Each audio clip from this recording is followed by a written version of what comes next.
Awami League BNP কিন্তু একই।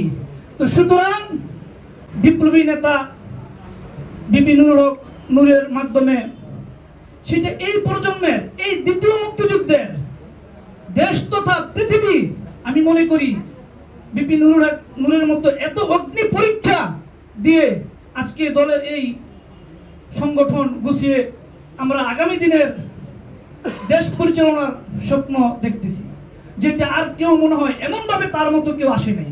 আপনারা বঙ্গবন্ধুর ইতিহাসগুলো দেখেন, জিয়াউর রহমানের ইতিহাস দেখেন, এরশাদের ইতিহাস দেখেন, কিন্তু বিপি নুরে বাচ্চারা অক্সফোর্ড ঢাকা বিশ্ববিদ্যালয়ের মতো সে শিক্ষার্থীদের ভোটে নির্বাচিত হয়ে ডাকসুর বিপি হয়ে আজকে সেই আন্দোলন করে এই গণ অধিকার পরিষদের নিবন্ধন নিয়ে আজকে মাঠে আছে।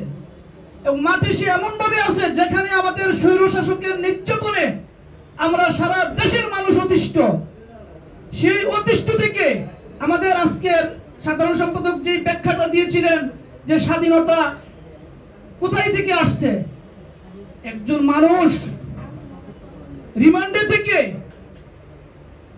রিমান্ডে থাকা অবস্থায় স্বাধীনতা 90% ঘোষণা দিয়ে এবং বলছে যে 10% আপনারা ঠেলা দেন।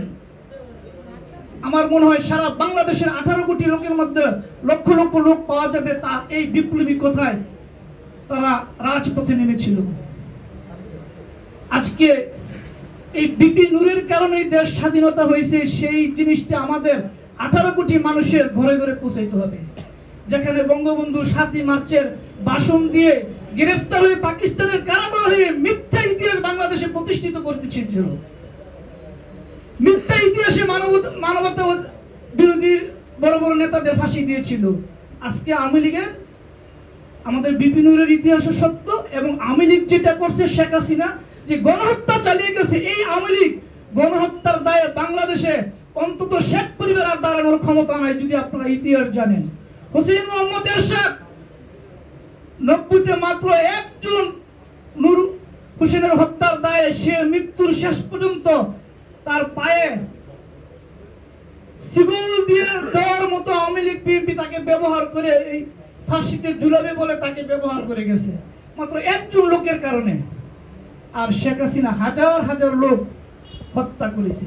তাহলে ওই যে আপনারা অনেকে বলে যে শেখ হাসিনা আসতেছে, অসম্ভব, অসম্ভব। শেখ হাসিনা এই দেশে রাজনীতি করার মতো তার আর কোনো ক্ষমতা হবে না যদি এই দেশে আইন থাকে। গণহত্যার দায়ে আওয়ামী লীগ আর দাঁড়ানোর কোনো ক্ষমতা নাই। আর আমরা বিএনপির অবস্থা তো আমরা জানি, আওয়ামী লীগ বিএনপি কিন্তু একই। তো সুতরাং গণ অধিকার পরিষদ আগামী দিনে সরকার গঠন করবে, 300 আসনে নির্বাচন করবে, সেভাবে আমরা প্রস্তুতি নেব।